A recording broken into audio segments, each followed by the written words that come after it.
అనుభవం కానీ, జాతికి చేసిన మీ సేవ కానీ, మీరు ఇంకా రెస్ట్లో ఉండొద్దన్నా, ఇంకా చివరి దశ వరకు కూడా మీరు జాతికి అంకితమై, మన జాతి నిర్వీర్యమైపోతుంది, అడుక్కునే స్థాయికి వెళ్ళిపోతుంది.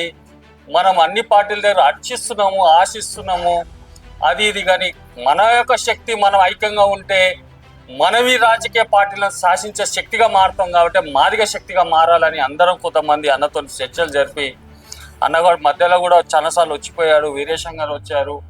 అదేవిధంగా మన ఒక ప్రయత్నంలో భాగంగా నిజామాబాద్లో ఒక మీటింగ్ పెడితే దానికి మంచి రెస్పాన్స్ వచ్చింది. దాని తర్వాత వరంగల్లో మళ్ళీ నెక్స్ట్ మీటింగ్ పెట్టాం.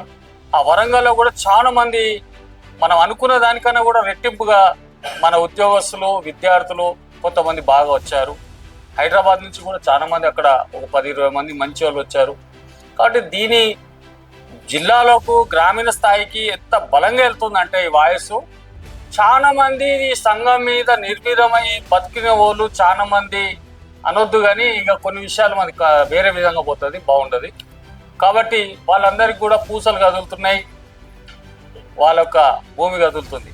కాబట్టి ఈ మాదిగ శక్తి అనేది యాచించడం కాదు, మా షేరింగ్ ఏంటి, ప్రభుత్వాలు ఏదో నడుపుతున్నా, ఏ బీఆర్ఎస్ అనే కానీ, కాంగ్రెసే కానీ, రేపు బీజేపీ కానీ, మా జాతి ఇంతమంది ఉన్నాం, మాకు ఎన్ని సీట్లు ఇస్తున్నావు, ఎన్ని ఎంపీ సీట్లు ఇస్తున్నావు, ఎన్ని ఎమ్మెల్యే సీట్లు